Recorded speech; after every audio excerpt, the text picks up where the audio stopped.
From one பாடியிலேருந்து another பாடிக்கு வந்து பண்ணுறதுக்கு பண்ணுது. ஸோ அதனால் அது வந்து டிரான்சிட்டரி எனர்ஜி அப்படின்னு சொல்கிறோம்.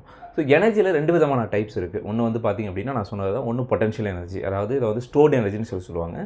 ரெண்டாவது கைனடிக் எனர்ஜி, அதாவது ஒர்க்கிங் எனர்ஜின்னு சொல்லுவாங்க. இப்போ potential energy. So potential energy அப்படின்னா என்ன?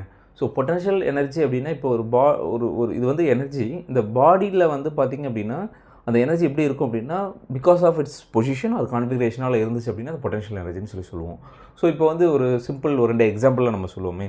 ஃபஸ்ட்டு வந்து பார்த்திங்கன்னா அது கம்ப்ரஸ்டு ஸ்ட்ரெச்டு ரப்பர் பேண்ட் வச்சுக்கோங்க. ஸ்ட்ரெச்டு ரப்பர் பேண்ட் இல்லைனா வந்து கம்ப்ரஸ்டு ஸ்டீல் ஸ்ப்ரிங் இதெல்லாம் நம்ம வச்சுருந்தோம்னு வச்சுக்கோங்களேன். என்ன ஆகும், அது வந்து நான் அது கான்ஃபிகரேஷனை வந்து நம்ம வந்து ப்ரெஸ் பண்ணி வச்சுருப்போம். ஆனால் அதை நீங்கள் ரிலீஸ் பண்ணும்போது என்னென்னா அது திருப்பி வந்து எகெயின் அதோடைய ஒரிஜினல் பொசிஷனுக்கு வந்துடும். ஸோ இந்த மாதிரி இருக்கிறத வந்து நம்ம வந்து பார்த்திங்க அப்படின்னா பொட்டன்ஷியல் எனர்ஜின்னு சொல்கிறோம். ஸோ இன்னொரு எக்ஸாம்பிள், இப்போ வந்து நீங்கள் வந்து பைல் டிரைவர் எடுத்துக்கோங்க. பைல்